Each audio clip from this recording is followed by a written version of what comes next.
Wild's weird and wonderful White Sox Astros game one of the ALDS on FS1. Houston already at 5-0 in the fifth when Yordan Alvarez pads that lead. That ain't coming back. Astros go on to win the game. Game one, 6-1 your final. Pretty wonderful. Yes, it is. Wilds, what else you got for us? Oh, we'll start with the weird. This is a great one. Rockets Heat. The ball's headed out of bounds. P.J. Tucker goes for it. Steven Silas just grabs it, though. Look at this. Can't get it. It's my ball now. P.J. Tucker's like, what the heck? I could have made a play on the ball. Steven Silas plays it super cool. Calm down, P.J. Not me. What do you want me to do? It's the preseason. It was fit. No, that's what makes him great. That's what makes him great. Moving on to the wonderful Game 1, Red Sox, Tampa Bay. We already saw a home run bouncing off the catwalk. Here's Randy Arozarena with the straight steal of home. Great play, and I'm a Red Sox fan. I was like, oh, this is fantastic. Crazy. Also hit a home run and had 2 walks. That was incredible. Oh, my dad used to say, that's as good as a hit, Kevin. Rays win 5-0. Moving on to the weird, Coastal Carolina and Arkansas State. Oh, look at this little 99-yard bomb. Isaiah Likely. He has a monster performance. It's one of 4 touchdowns that he scored. Fantastic. Moving on to the wonderful. What do we have up next? It's Hornets Grizz. LaMelo wraparound pass to the three-point line for Scary Terry 3. LaMelo goes 5 for 17 from the field, so passing, good idea last night. Grizz win. And finally, the weird. Early in the game, Tama, the Seahawks mascot, got loose from her falconer and landed on a fan's head. No news on if the fan's head is okay. But I think Tama, I went falconing one time. Falcons, surprisingly light. So are hawks. And that's a weird and wonderful from the national pastime. You went falconing? Claws, basically. Wild, yeah, so bougie, man. Living up there in fancy upstate New York, man. Doing bougie. The rest of us go doggy. We go doggy, Wild. We go falconing. Time to run the no huddle. What does that mean? Big matchup in the AFC Sunday. No one knows. Let's just keep moving. You guys have lost me. Totally lost. Welcome to the show, Broussard. Hey, 3-1 Browns, 3-1 Chargers, Baker versus Herbert. It was reported yesterday Baker Mayfield's been playing through a partially torn labrum in his left shoulder. Baker said the injury should not be affecting his throws. You wonder, though, after one of his worst games ever last week. Nick, what would a win over the Chargers mean for Baker and the Browns? Oh, it'd be massive, especially when you look at it. Do yourself a favor, especially if you're considering gambling on this game. Just check out the Browns injury report this week. It's too long to list the number of guys who have not practiced yet this week and did not practice yesterday. So the Browns are going to be shorthanded, plus Baker's injured, plus the Chargers have a very strong argument that they are the second best team in the AFC. I happen to think the Chargers and Browns are the second and third best teams in the conference right now. I know the whole world's in love with the Bills. That'll end in about 70 hours. But for the time being, everyone loves the Bills. So this would be a massive win for Baker. And he's in an odd spot. Like, it's not even a discussion right now. And we are 1 year into Justin Herbert's career. Which team has the better quarterback, Chargers or Browns? It's unanimous consent that the Chargers have the better quarterback. And for the Chargers, on the other side of things, when they looked at their opening schedule, and it's like, we've got the Chiefs, then the Raiders, then Cleveland, and then Baltimore next week, by the way. If they can start that 4-game stretch 3-0, you have to start taking them seriously as far as could they be a year or 2 ahead of schedule. This is a game, Broussard, I believe that even though Baker played poorly last week, style points don't matter for the Browns. If they win and get to 4-1 with the schedule they've had, by any means necessary, they will take it.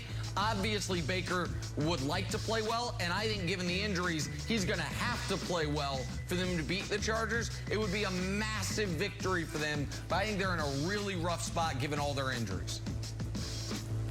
I agree with a lot of what you said, but I would say this. The Chargers have a heck of an argument that they're the best team in the AFC, right? They beat Kansas City. They beat Las Vegas.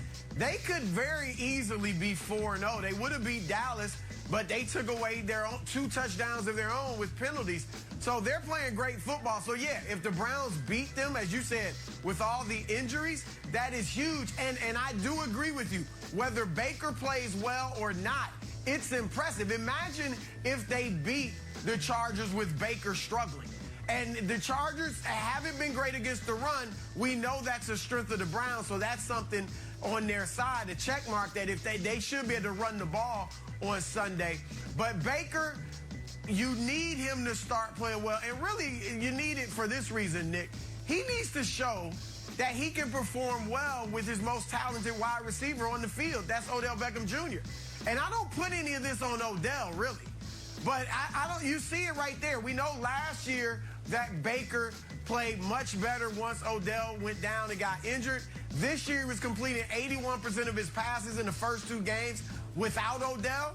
Odell comes back. Now he's completing 53%. I don't put this on Odell, but does he intimidate Baker? Or does Baker feel like I have to get him the football instead of just going through his normal progressions and finding the open receiver? That is now becoming a question mark in Cleveland. So Baker's got to put that notion to rest. But again, even if he doesn't play well and they win, it's huge for the Browns, Wilds. All right, I want to see Baker have a big game because you know what gets my antennas up?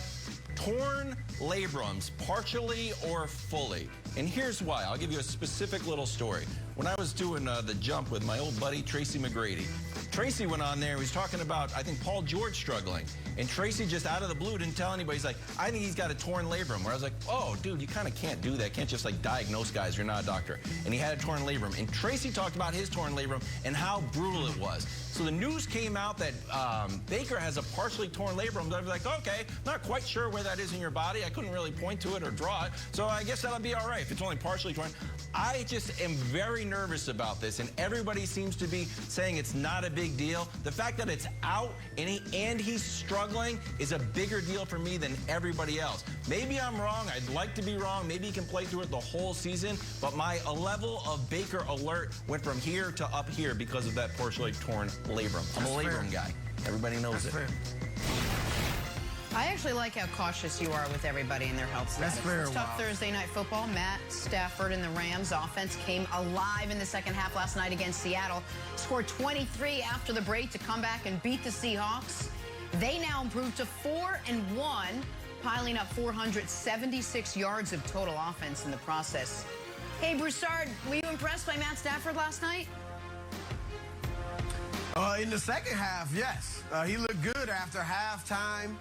Threw for 234 yards after intermission. Completed 6 of his 7 passes for 20 yards or more after intermission. So he looked good in the second half, 1 touchdown as well. First half, not impressed at all. He was missing guys that were wide open. He had 1 interception. They only managed 7 points in the first half against the Seattle defense that, as we said, hasn't been great. So, look, here are 2 things we have to keep in mind with Matt Stafford. The bar is set extremely high for him, okay? He was traded for Jared Goff, 2 first-round picks, and a 3rd-round pick, all right? So, and you went to a team that, with Goff, had made it to a Super Bowl and was a perennial contender. So being a perennial contender again, being 4-1, it's nice, but that's not what you're there for. He has to win a Super Bowl within the next 2 or 3 years for this trade to be justified. And he hasn't looked that good. A lot of people thought he'd be the MVP this year. He's playing well, he's playing fine, but he hasn't looked like an MVP. And then the second thing to keep in mind with Matt Stafford is that he's not used to playing these types of games. Okay, in Detroit, he was in hiding. I know they made the playoffs a few times.